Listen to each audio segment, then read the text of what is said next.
ఆమె మొన్న వచ్చింది. అసలు ఉద్యమాలు ఎప్పటి నుంచో ఉన్న వాళ్ళు వచ్చాడు మంది ఉన్నారు, బయట ఉన్నారు, మేము ఉన్నాం, చాలా మంది ఉన్నాం. సామాజిక తెలంగాణ అంటే ఆమె సామాజిక వర్గానికి చాలా హక్కులు వచ్చినాయి కదా.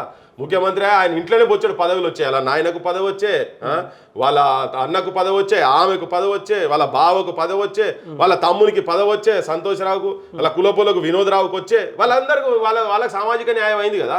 నువ్వు ఎవరి గురించి కొట్లాడుతున్నావు, దేని గురించి కొట్లాడుతున్నావు, నువ్వు ఎవరు అసలు, ఏంటిది నీ సంగతి ఏంది, నీ జనాభా ఎంత, నీ వర్గం జనాభా ఎంత, మీకు రాని హక్కులు ఏమైనా ఉన్నాయా?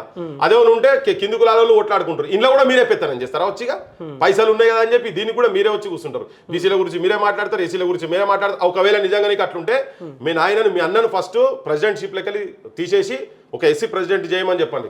ఒక మాలోనో మాదిగోలోనో కొప్పుల ఈశ్వర్ ఎప్పటి నుంచో ఉన్నాడు కదా, ఆయన ప్రెసిడెంట్ చేయమని చెప్పండి.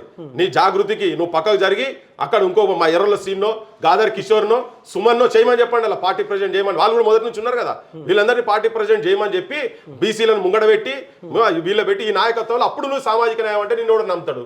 నువ్వే మైకి బట్టి నువ్వే సామాజిక న్యాయం అంటే మాట్లాడుతుంది ఇక్కడ. నువ్వే మీరే డెకాయిట్లు, మళ్ళీ వచ్చి మీరు నీతులు మాట్లాడితే పోలీస్ గిరి చేస్తామంటే ఎట్లయితే.